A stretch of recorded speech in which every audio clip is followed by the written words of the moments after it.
Assalamualaikum warahmatullahi wabarakatuh. Selamat siang pemirsa setia TVRI Jambi dimanapun Anda berada. Senang rasanya saya Septinita dapat kembali menjumpai Anda dalam program Dialog Apa Kabar Jambi edisi Jumat 31 Maret 2023. Pemirsa, pelaku usaha saat ini dituntut untuk lebih kreatif dan inovatif untuk menciptakan sebuah produk agar nantinya dapat bersaing di pasar global. Salah satu upaya yang dapat dilakukan adalah memanfaatkan kearifan lokal yang ada di setiap daerah. Nah, ternyata pemirsa, kearifan lokal ini selain dapat dilestarikan, juga dapat dijadikan sebuah peluang usaha. Nah, kita ingin mengetahui peluang usaha apa saja nanti yang bisa ditunjukkan sesuai dengan tema kita hari ini, yakni memanfaatkan kearifan lokal jadi peluang usaha. Telah hadir di studio TVRI Jambi dua narasumber kita yang luar biasa. Kita sapa terlebih dahulu yang pertama. Telah hadir di studio TVRI Jambi Bapak Berlian Santosa selaku Ketua Ekonomi Kreatif Provinsi Jambi. Halo, selamat siang Bapak. Siang, Assalamualaikum. Waalaikumsalam. Bagaimana Pak kabarnya siang hari ini? Sehat. Lagi puasa ya? Iya, lagi Semangat. puasa. Semoga kita tetap sehat ya Pak ya selama bulan puasa ini. Kemudian pemirsa, kita sapa selanjutnya narasumber kita, ada Bang Rudi Nata selaku pelaku UMKM. Halo, selamat siang Bang. Siang, Bagaimana Mbak. kabarnya siang hari ini? Alhamdulillah baik, sehat. Sehat, semoga selalu semangat dan sehat Bang ya. Iya, amin. Bagaimana perjalanannya Bang ke sini? Lumayan karena naik motor tadi kan panas terik puasa. Tapi tetap lancar Bang ya. Insya Allah. Dan sampai tentunya pemirsa, kita akan mengajak pemirsa untuk bergabung bersama kami yang ingin memberikan masukan maupun pertanyaan kepada dua narasumber kita, yakni di line interaktif 0741 66385 atau di 0811 743 3133. Ya, kita ke Pak Berlian terlebih dahulu. Pak Berlian, bagaimana sih Pak Berlian melihatnya saat ini perkembangan UMKM Jambi ini seperti apa? Apakah masih berkembang atau sudah maju seperti apa Pak?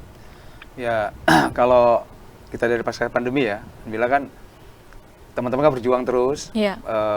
Dari produk ada yang diperbaiki, yang sudah progres juga semakin diluaskan pasarnya. Jadi ya peluang ya harus tetap kita cari, yang sudah ada kita pertahankan dan kita kembangkan. Intinya sih ya, di mana memang itu bisa mendatangkan traffic, kemudian juga ada sisi materinya, syukur-syukur ada pemberdayaannya, ya kita lakukan gitu kan. Ya, karena itu bagian dari dinamika para pelaku ekonomi kreatif atau UMKM ya, untuk mendapatkan finansial dari fokus mereka memilih sebagai atau pengusaha atau entrepreneur gitu. Ya alhamdulillah perkembangan udah saya nampak sih lumayan teman-teman, sudah bangkit lah mudah-mudahan. Ya, dibandingkan pandemi kemarin ya, Pak, jauh sekali. lebih baik sekarang. Insya Allah Pak, jauh lebih baik sekarang. Oke, kemudian Pak, bagaimana tanggapan Pak Berlian dengan adanya pelaku UMKM yang memanfaatkan kearifan lokal Pak? Yang untuk Mungkin bicara dari ini dulu ya, sisi bagaimana kearifan lokal itu sendiri ya. Kalau yang saya pahami dari terminologinya, ini kan segala sesuatu dari yang diwariskan secara turun-temurun dari generasi ke generasi, dari leluhur kita ke anak-anak cucu nantinya, sekarang dan masa depan gitu kan. Jadi bagaimana bentuknya tadi atau produknya tadi adalah berupa budaya, adat istiadat, kemudian bahasa, seni pertunjukan, termasuk sisi kuliner dan sebagainya. Jadi warisan mungkin bisa warisan benda dan tak benda ini perlu dilestarikan, karena kearifan lokal sendiri kan ranah di mana ini menjadi salah satu bagian identitas bangsa.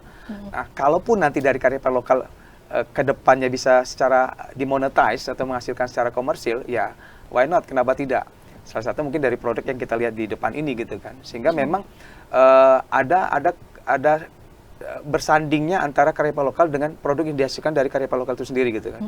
Dalam bentuk apapun gitu kan. Ya budaya, adat istiadat dan sebagainya.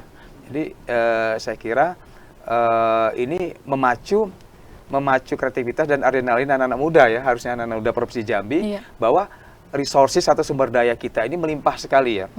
Bahwa ada apa pelepah pinang, ada pisang, ada mungkin anyaman dari dari pandan, itu bisa berupa jadi anyaman dan sebagainya.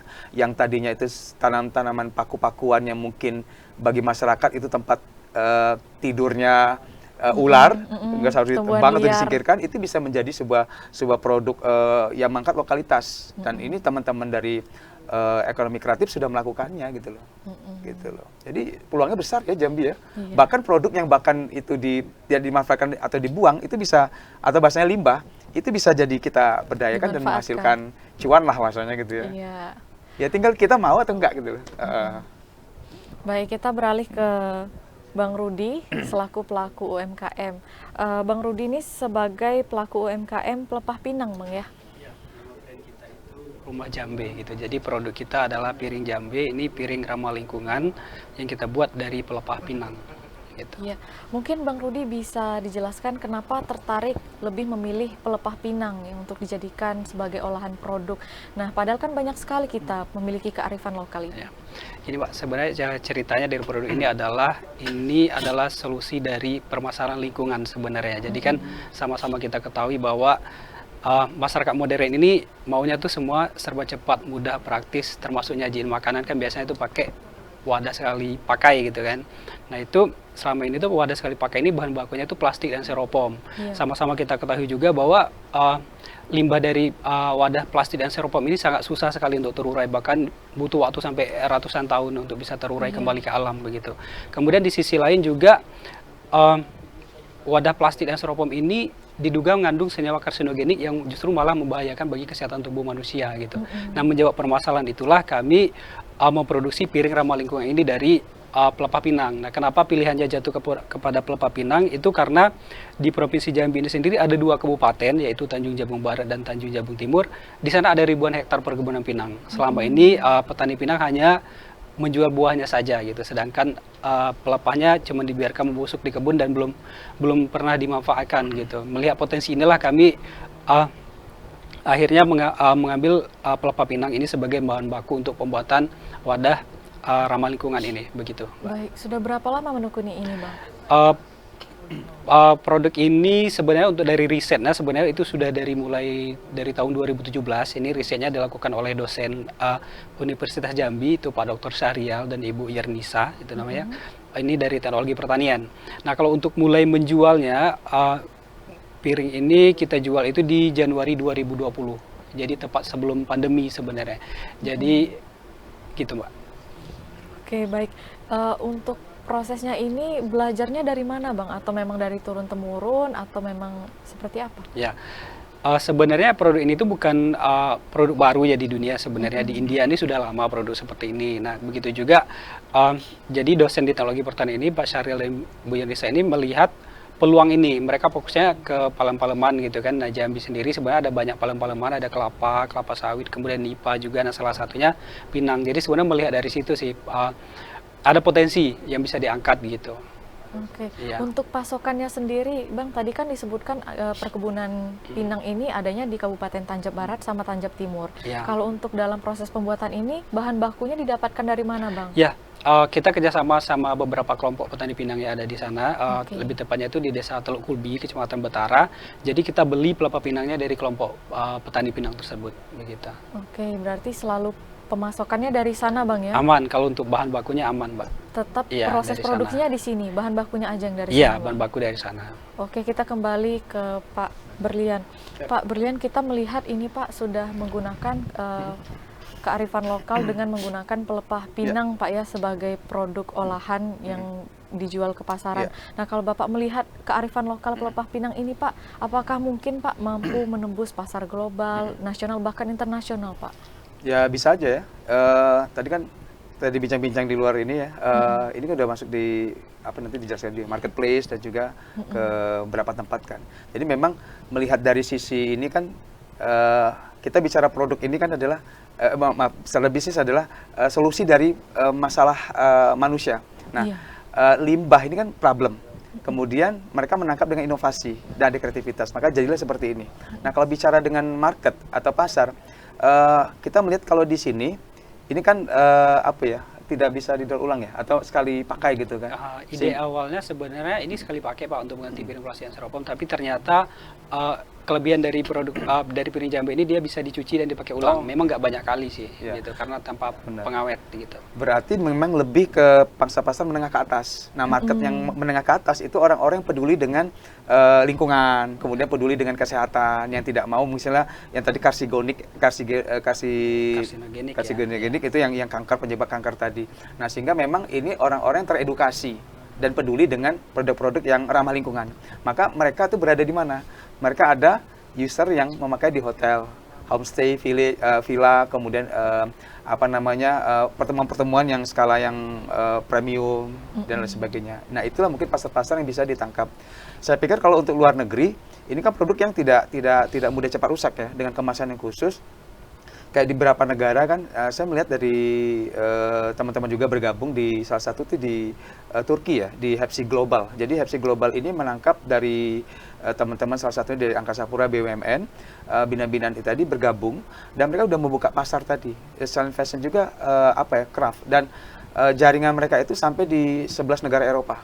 Nah, saya pikir bisa nanti saya kasih linknya juga. Ini kita kan mencoba ya, mana pasar yang nanti bisa masuk dan mudah atau mungkin memungkinkan kita bisa memasukkan produk ini, ya kenapa tidak gitu kan. Dan itu sudah bahkan keunggulannya itu bea cukai dan sebagainya itu udah diurus gitu loh dari pihak BUMN kita. Nah, maka memang kolaborasi sih kuncinya, karena memang kita nggak bisa sendiri. Kita menghasilkan produk tadi sebagai produsennya, sebagai pelaku aircraft, menembus pasar kita gandeng dengan siapa. Nah, ada pihak-pihak yang bisa kita gandeng. Selain juga mungkin marketplace yang ada di lokal gitu kan. Saya pikir peluangnya gede ya. Karena di luar negeri mungkin edukasi terhadap ramah lingkungan sangat tinggi. Maka produk ini mungkin tempatnya mungkin lebih di kelas berapa gitu kan. Kalau bintangnya mungkin bintang 3 ke atas lah gitu kan. Kalau di Melati ya kita tadi makan seperti ini ya mungkin tidak gitu kan, atau jarang-jarang. Jadi saya pikir produk yang tepat di market yang tepat. Maka cuannya akan tepat. Baik pemirsa, kita akan membahas tema kita lebih lanjut lagi. Tentunya tetaplah di Apa Kabar Jambi usai jeda pariwara berikut ini.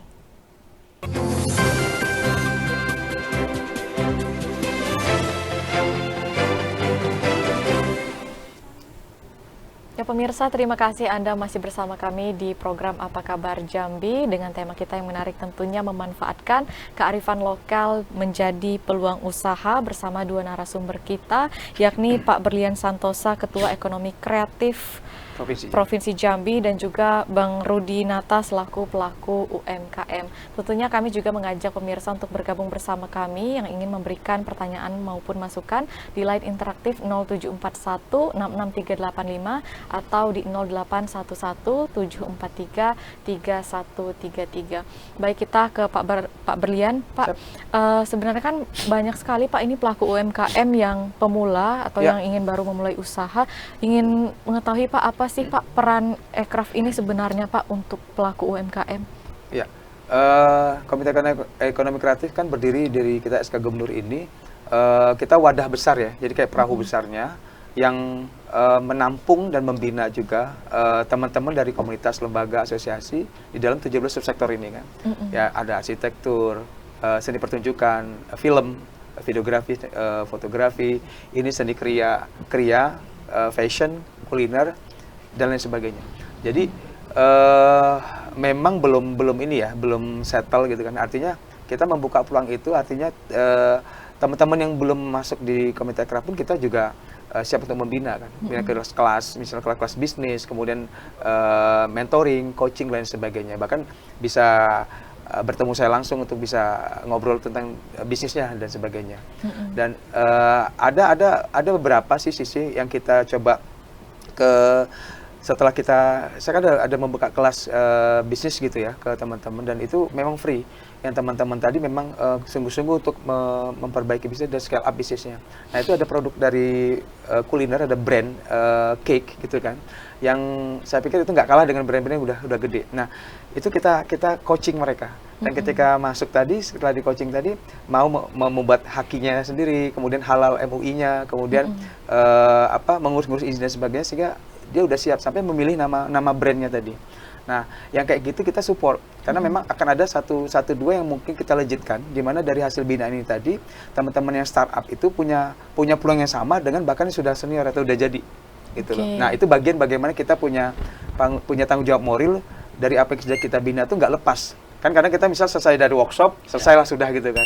Nah, kita ada kelanjutannya. Nah, salah satu itu bagaimana startup ini bisa bertumbuh dan bisa punya bergaining di pasar lebih luas lagi, punya market lebih luas lagi. Baik, ada penelpon Pak, kita angkat terlebih dahulu. Baik, halo, selamat siang, dengan siapa dan di mana?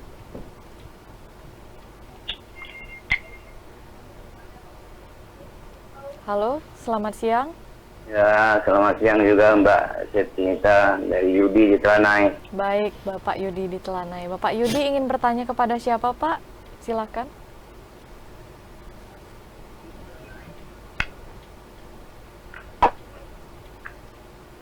Ya baik, terima kasih Mbak Septinita atas undangannya. Saya hormati Bapak Berlian Sentosa, Ketua Ekrab Provinsi Jambi. Jadi memang yang kedua, saya lupa nih siapa nama narasumbernya, Bu Septinita. Dengan Bang Rudi Nata, Pak. Iya, Bang Rudi ya.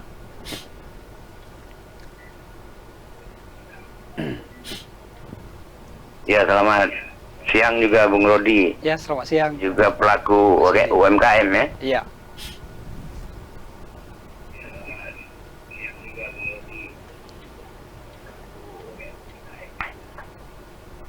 Secara nasional untuk tentu menggalakkan ekonomi kreatif ini sudah dicanangkan pemerintah pusat kan. Kita ketahui bersama apa yang disebut dengan harus BBI, bangga buatan Indonesia, bukan buatan impor. Itu sudah digulirkan.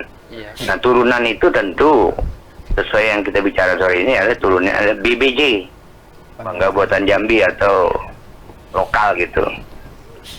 Nah, tentu daerah pun menyambut dengan kebijakan pemerintah pusat nih, baik provinsi, kota, dan kabupaten yang ada di Provinsi Jambi, menggalakkan BBJ ini, bangga buat. Tentu banyak sekali kan, baik bukan cuma makanan, tapi ekonomi kreatif lainnya juga. Itu banyak sekali Jambi. Ya, contoh aja, kemarin HUT Provinsi Jambi kan kita mendapatkan rekor muri dunia, bukan lagi Jambi, dunia coba. Itu adalah ditayangkannya bubur ayak. Itu dari Merangin itu. Ini makanan Merangin, khas Merangin daerah. Itu lokal itu kan. Nah, tapi sayang tidak sudah diviralkan ya nggak ada gerainya, saya sulit mencarinya kemana coba. Jadi ini kelemahan kita ini cuman euforia saja.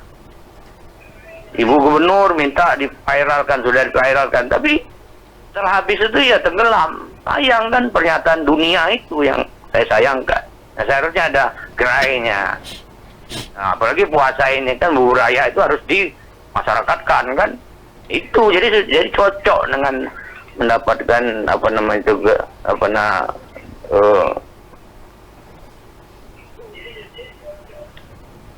yang didapatkan dari rekor muri itu.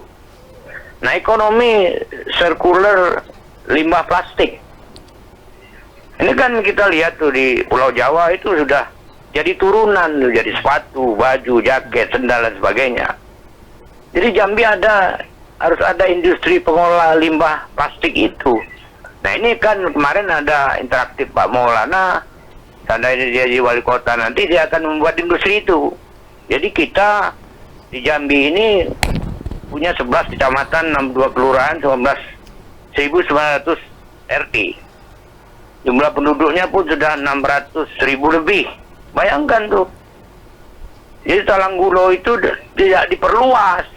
Bukan diperluas lagi, harus jadi ruang terbuka hijau, bukan ruang terbuka sampah lagi. Justru itu harus ada industrinya. Jadi orang kan menjual sampah basah itu, rumah tangga yang paling terbanyak itu 45% itu larinya ke industri, dikelola. Sampah plastiknya lari ke industri, dikelola, itu dari jadi sepatu, jaket, baju dan sebagainya. Nah, itu harapannya wali kota baru nanti. Jadi bukan kita memperluas talang gulo. Iya. Ya kan kalau perlu talang gulo, berarti kita nambah sampah gitu nah. Jadi tidak bisa lagi talang gulo jadi luas. Dia di ruangan terbuka hijau.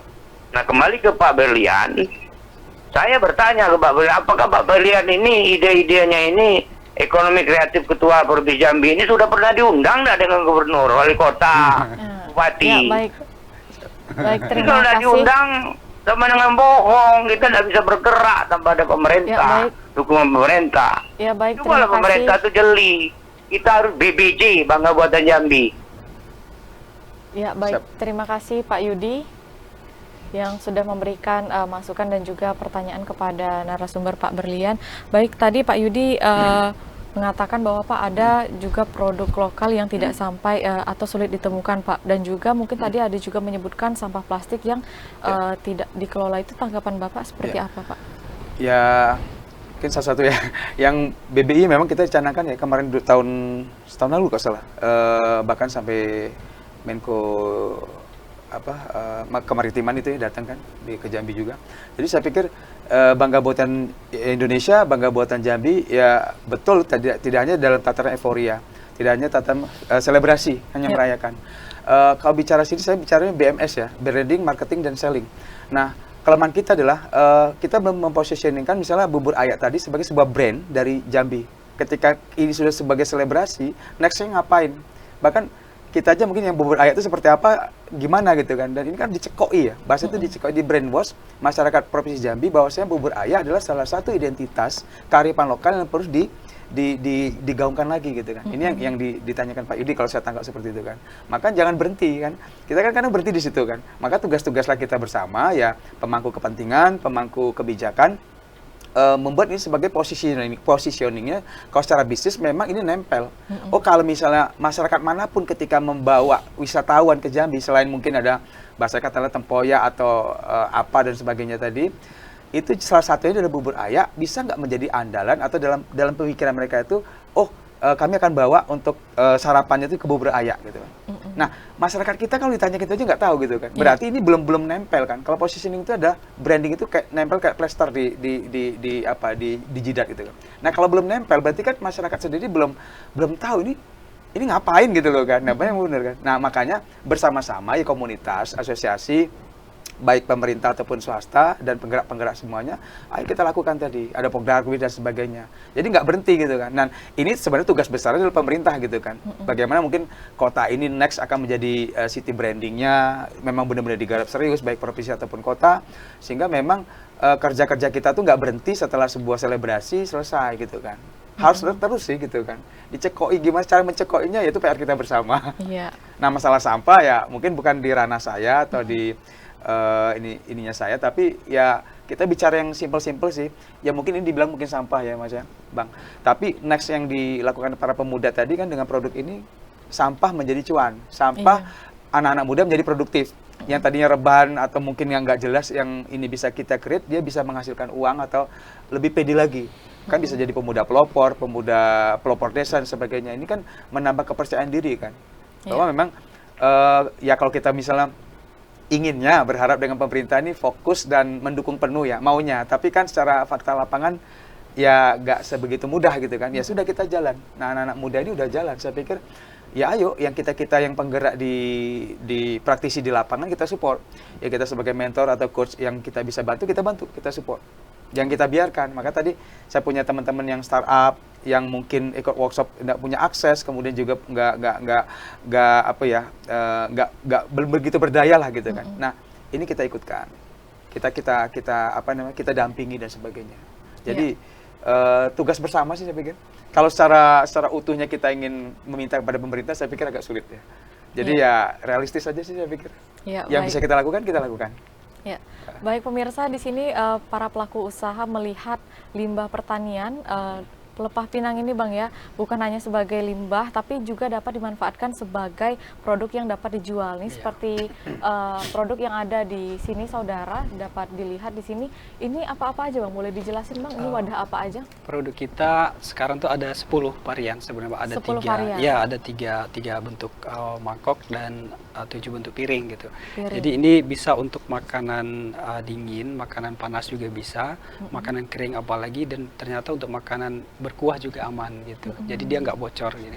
Ini kelebihan dari pelepah pinang ini gitu.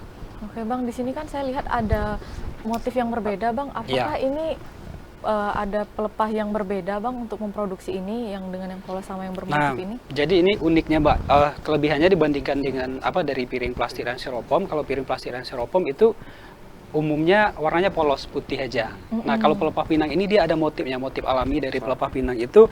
Ini motifnya tidak kita buat, jadi memang terbentuk dari alam. Alami. Iya, jadi kalau sudah punya piringnya dengan motif ini ya nggak ada yang sama lagi gitu. Jadi masing-masing piring bermotif ini dia akan beda motifnya masing-masing gitu. Bang, tadi juga disebutkan ini bisa berapa kali pakai Bang? Kalau kita coba itu 5-8 kali bisa untuk dicuci. 5-8 kali itu sudah sama dengan dicuci Bang ya? Iya, Nah, bisa berarti dicuci. ini pemirsa bisa dijadikan sebagai wadah pengganti plastik maupun styrofoam yang ada di rumah, dan juga kita bahannya ramah lingkungan Bang, ramah ya? lingkungan, memang 100% Ramah lingkungan. pelepah pinang tanpa ada tambahan bahan kimia apapun gitu. Oke. Ya. Untuk proses pembuatannya ini berapa lama Bang kira-kira? Nah, jadi piring ini kita buat semuanya itu melalui proses fisik. Jadi mulai dari kita sortir pelepah pinang yang kita beli dari petani pinang itu, kemudian kita cuci, kita potong sesuai dengan ukuran produk yang mau dibuat, kemudian kita jemur kering. Ketika dia sudah cukup kering, itu baru kita press. Di mesin press itu dia dipres dalam kondisi panas. Itu waktunya untuk satu produk itu kira-kira 40-60 detik aja. Iya. Jadi untuk kapasitas produksinya satu mesin kita itu bisa sampai 200 piece sehari. 200 piece Untuk sehari. memulai usaha dengan kearifan lokal ini Bang, butuh modal yang besar nggak Bang sebenarnya? Ya, terutama untuk di mesinnya sebenarnya, di mesinnya. Kalau pelepah pinang ini dia nggak terlalu mahal sih bahan bakunya, tapi kalau untuk di mesin pressnya itu sendiri memakan biaya yang cukup besar gitu. Jadi alhamdulillah kita sempat disupport juga dari ada beberapa yang support kita, salah satunya itu dari BRIN, Badan Riset dan Inovasi Nasional. Kita alhamdulillah sempat dapat pendanaan dari mereka, dan itu kita gunakan untuk membuat mesinnya. Jadi sekarang yang tadinya di awal kita baru mulai itu kita punya 5 mesin, nah sekarang sebenarnya sudah ada 14 mesin kita, tapi di workshop kita ada 10, yang 4-nya lagi itu kita drop ke kelompok petani pinang itu sendiri. Jadi petani pinangnya kita latih juga untuk membuat produk yang sama. Jadi beberapa kelompok petani pinang itu sudah bisa sih buat piring seperti ini gitu. Oke, tadi Pak Berlian juga menyebutkan ada pelatihan untuk membina pelaku UMKM Pak ya secara gratis, dan kita akan membahas itu lebih lengkap pemirsa usai jeda pariwara berikut ini. Tetaplah di Apa Kabar Jambi.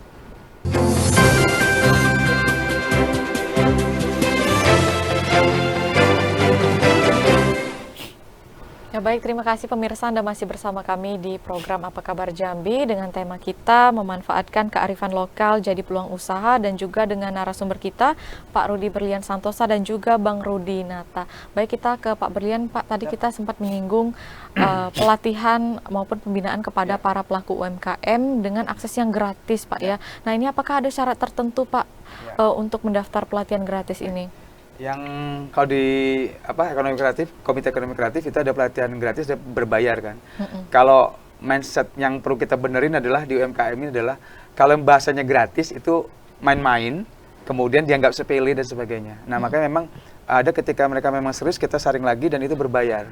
Karena memang ketika mengisi investasi leher ke atas, artinya itu lebih ke mindset, itu pasti butuh biaya besar. Nah, kebanyakan UMKM kita tuh nggak mau investasi leher ke atas.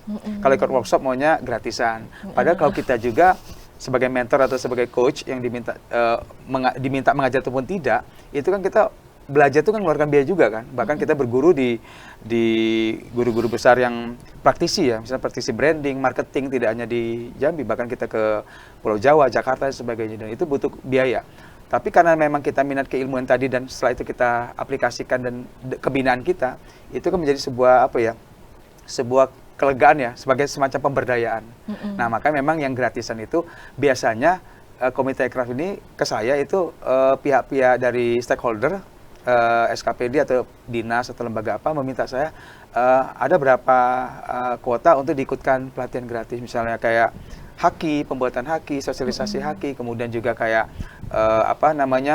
pelatihan macam-macam lah ya, dari kuliner, film dan lain sebagainya. Nah itu, Dari situ harapannya mindset dari pelaku UMKM atau pelaku aircraft berkembang gitu kan. Setelah yang gratisan, saya ingin lebih advance-nya lagi nih, belajar ke guru mana lagi nih, mau ke Jakarta atau mau ke kota-kota lain, silakan gitu kan. Sehingga memang dia harus mengupgrade gitu kan.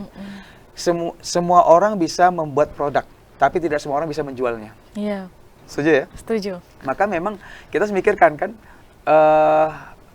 semua orang bisa meniru gitu kan, tapi belum tentu bisa menjualnya. Maka memang kita belajar juga marketingnya juga kan, brandingnya juga. Jadi tidak selesai kita hanya memproduksi sebagai UMKM. Nah ini perlu kesadaran penuh bahwasanya mindset ini perlu sekali ditanamkan ke teman-teman. Nah itu yang biasanya di kelas-kelas saya ajarkan.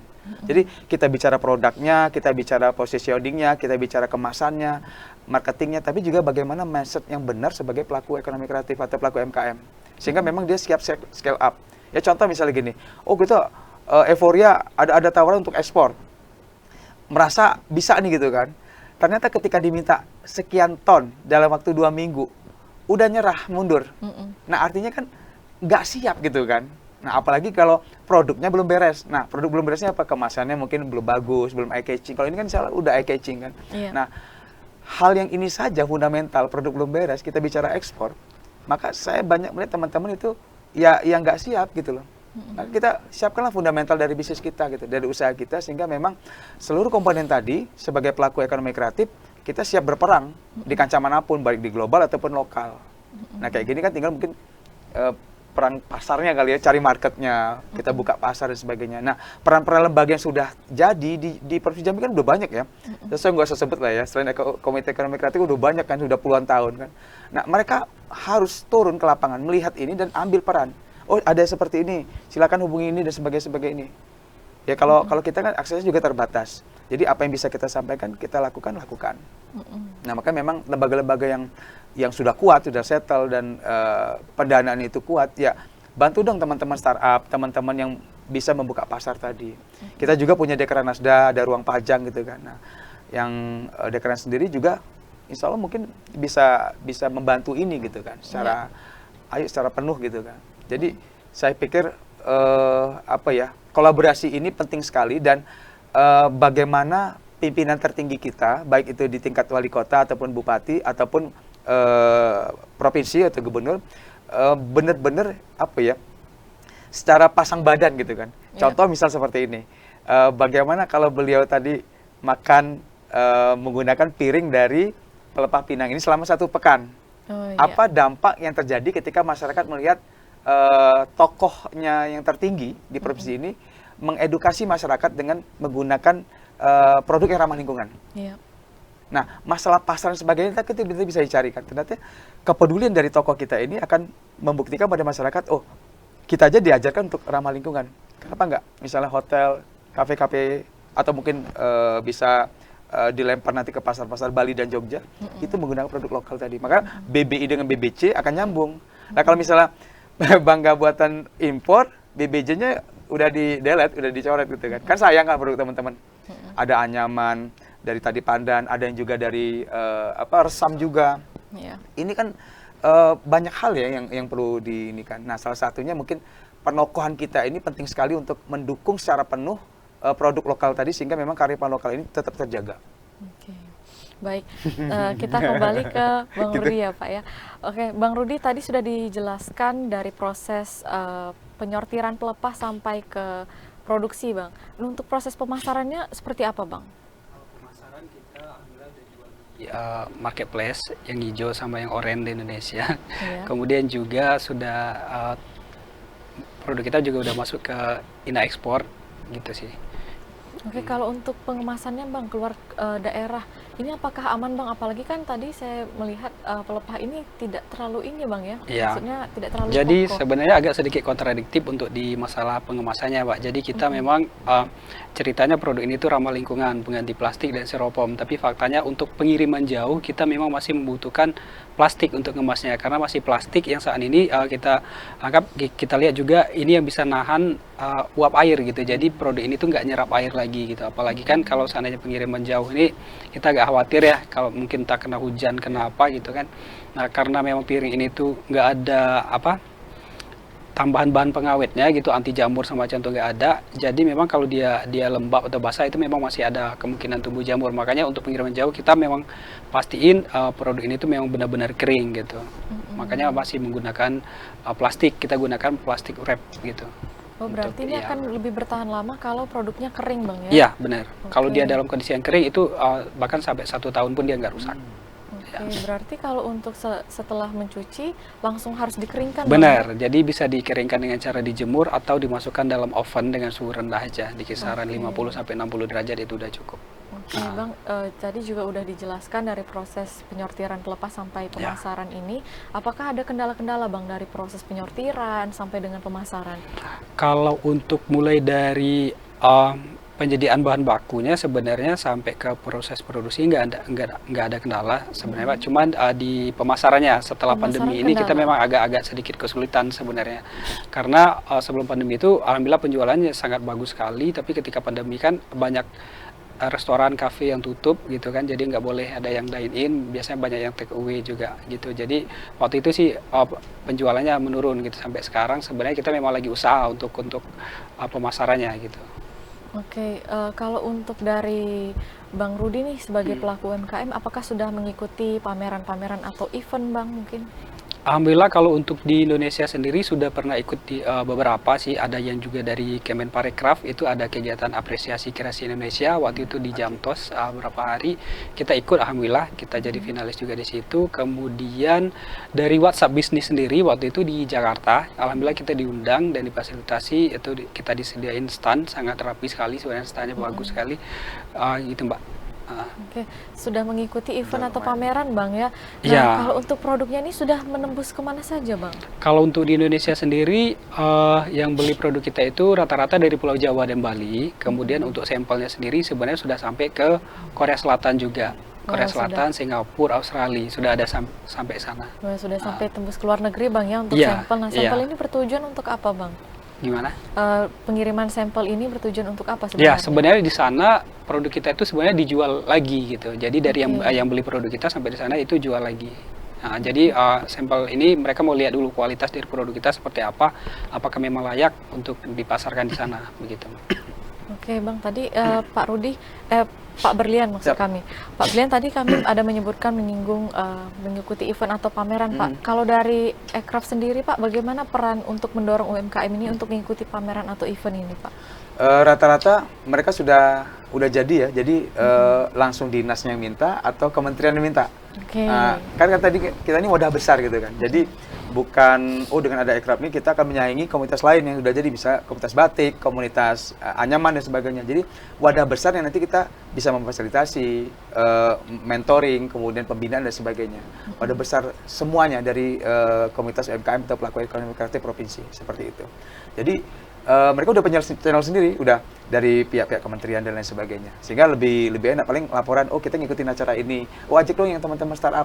Jadi digandeng dong untuk ya sama-sama scale up lah gitu kan. Jadi yang sudah senior ajak gitu. Nah, sistem seperti itu. Nah, sehingga kepekaan ini secara bersama-sama ngangkat produk lokal tadi menjadi produk yang bisa dibanggakan. Kebanyakan seperti itu sih, Mbak. Tadi ada menyebutkan coaching juga nih, Pak. Ya, Ini di coaching, mentoring. Mentornya ini berasal dari mana, Pak? Di Kemenparekraf pengurusnya rata-rata udah, saya pikir saya menyebut mereka udah jadi mentor ya, karena mereka udah praktisi di bidang masing-masing. Kayak kita punya arsitek itu bicara arsitektur tentang rumah adat Jambi atau apa dan sebagainya, paham, desain produk. Nah, mereka itu berlimpah, maksudnya resources kita ini berlimpah, sayang sekali kalau nggak dipakai. Nah, makanya meleklah anak-anak muda, Anda tidak perlu jauh-jauh ke Jakarta atau ke kota-kota besar untuk berguru. Di Jambi sangat banyak sekali. Di Kemenparekraf itu sudah siap. Film kita ada, fotografi kita udah tingkat nasional. Mereka udah minta semua, kriya, fashion, udah tingkat nasional. Apalagi yang kurang? Batik, tenun, kita sudah punya orang-orang yang bisa bertanya dan berguru. Jadi disitulah yang kolaborasi yang penting sekali. Sehingga ketika mereka udah deket sama perajin-perajin atau pelaku ekraf yang sudah mapan, itu bisa mereka naik kan, bareng kan, didampingin. Kalau nempel kan bisa ikut dong kegiatan saya di pameran ini, diikutkan produknya. Nah, yang harusnya seperti itu. Cuman kadang kan kita sudah dibuka peluang ini ya, kadang anak-anak muda nih ya mungkin susah juga ya, kalau kaum rebahan ya susah juga. Maka harus jadi produktif, jangan kamu rebahan gitu loh. Sehingga memang harus, menghasilkan uang atau tidak pun dia produktif gitu. Pak, ada nggak Pak kendala-kendala yang dihadapi Pak selama mengakomodir dan juga membina pelaku UMKM ini Pak? Ya kendalanya tadi adalah ya tadi mindset gratisan ya. Itu kalau saya paling sensitif sekali karena tidak semua harus gratisan. Karena memandang gratis itu sesuatu yang murah dan sepele gitu kan. Padahal ada hal yang kita berjibaku untuk mengeluarkan energi belajar dan sebagainya tadi. Nah, intinya tadi mereka terus harus berinovasi dan tidak menyerah, kemudian harus belajar tadi. Tidak hanya memproduksi. Itu penting tadi. Harus belajar di segala sektor sebelah sisi dan sumbernya kita sudah ada, mentor-mentor sudah ada. Tinggal bagaimana mereka mau atau tidak, berhenti atau tidak gitu kan. Karena yang nggak bisa juga kalau kita memaksa mereka, ya udah saya jualan kue cukup di satu tempat ini aja deh, nggak perlu besar-besar lagi. Padahal kalau Anda punya 10 outlet, itu bisa punya 20 karyawan minimal, itu berapa orang yang akan bekerja, berapa orang yang akan Anda nafkahi gitu kan. Atau bisa 100 orang. Nah, yang mindset ini karena digulirkan. Iya Pak. Kemudian juga Pak, target-target apa sih Pak ke depannya dalam membantu UMKM ini Pak yang ingin dicapai? Ya, target-targetnya adalah kalau saya secara kelembagaan Komite Ekraf mengetuk pemerintah secara sebagai kebijakan, Komite Ekraf sudah ada gandeng kita sebagai wadah besar 17 sektor loh kita ini. Kita tidak bicara hanya UMKM tapi pelaku Ekraf, ada budayawan, seniman sebagainya, ada film dan sebagainya. Nah, bahkan kita bicara buku, bagaimana kalau misalnya buku yang beranah tentang lokal Jambi ini bisa menjadi seperti Laskar Pelanginya gitu kan. Dan itu sudah ada. Nah, bagaimana menciptakan ini tadi tapi didukung gitu kan. Kalau kita udah meng-create, menciptakan tapi nggak didukung, itu sayang. Dan saya ada bertemu dengan teman di Jakarta, dia menghasilkan film animasi lokal. Itu sampai dia bilang, saya akan nunjukkan kalau film animasi saya ini tidak didukung oleh orang Jakarta, maka saya akan jual ini di Malaysia. Kalau bisa orang Malaysia yang beli, sehingga pemerintah Indonesia akan melek, oh kenapa kamu tidak punya nasionalisme? Bukan tidak punya nasionalisme, saya sudah menawarkan kepada kementerian dan sebagainya, tapi tidak ada support. Dan film ini berkualitas. Maka saya menunggu pihak Malaysia yang akan membeli film saya ini, sehingga pemerintah Indonesia melek bahwa produk lokal kita itu nggak main-main. Setelah orang luar yang mengklaim, baru kita sibuk, Anda tidak nasionalisme. Benar kan? Ya. Ketika nanti ini diklaim sama pihak lain dan ternyata ini produk Jambi, maka kita berkuar-kuar. Kita sibuk gitu kan. Itu kan produk anak Jambi. Selama ini kemana gitu. Nah, itu kira-kira seperti itu. Ya. Maka ayo dukung semua pihak gitu kan. Kita nggak bisa sendiri kok. UKM juga butuh dukungan. Lembaga-lembaga Ekraf juga butuh dukungan. Ya, baik pemirsa, kita akan kembali usai jeda pariwara berikut ini. Tetaplah di Apa Kabar Jambi.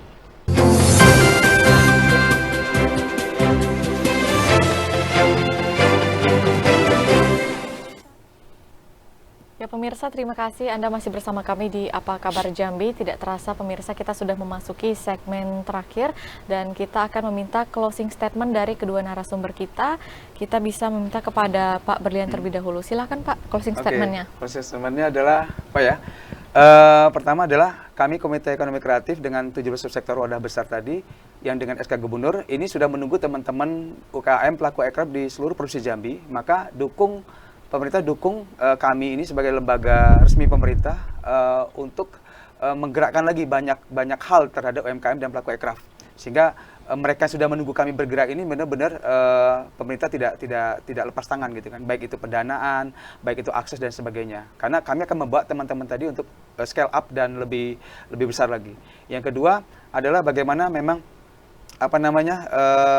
pemerintah membuat sebuah kebijakan yang benar-benar bela beli dan dukung dari produk UMKM itu sendiri. Dan itu memang harus benar-benar dilakukan continue, tidak hanya selebrasi. Yang ketiga secara UMKM-nya adalah mindset teman-teman, jangan berpikir semua yang kita ikutkannya gratis gitu kan. Kalau bisa nanti next berbayar. Dan kemudian keempat adalah bagaimana menjaring kolaborasi dengan senior-senior yang sudah mapan, yang perajin-perajin sudah mapan, sehingga ketika kita nempel kepada mereka, nanti ada pameran, ada kegiatan sebagainya, itu mereka akan ingat kita, dan kita insya Allah akan dibawa. Maka nempellah kepada mentor. Itu udah rumus bisnis. Nempellah kepada guru, maka guru akan ingat muridnya. Oke, baik. Silakan closing statement dari Bang Rudi. Mungkin di sini saya lebih ke mengajak sih kepada seluruh pemirsa TPRI Jambi khususnya itu, ayo kita mulai tinggalkan wadah sekali pakai yang berbahan baku plastik dan styrofoam, mari kita mulai menggunakan wadah-wadah yang ramah lingkungan seperti piring Jambe ini begitu. Karena dengan diterimanya produk ini di pasaran itu selain kita juga bisa sedikit membantu menjaga kelestarian lingkungan, kita juga akan membantu perekonomian dari petani pinang itu sendiri. Mungkin demikian, Mbak. Terima kasih. Ya. Baik, terima kasih Bang Rudi dan juga Pak Berlian sudah memberikan closing statement dan hadir di studio TVRI Jambi. Dan pemirsa, semoga dengan adanya tayangan ini dapat memberikan edukasi, informasi kepada para pelaku UMKM yang berada di seluruh provinsi Jambi, dan kita harapkan nantinya para pelaku UMKM dapat terus berinovasi dan kreatif dalam menciptakan produk sehingga nantinya dapat menembus pasar nasional hingga internasional. Demikian program Apa Kabar Jambi hari ini. Saya Septinita mewakili kru yang bertugas undur diri. Wassalamualaikum warahmatullahi wabarakatuh. Selamat siang dan sampai jumpa.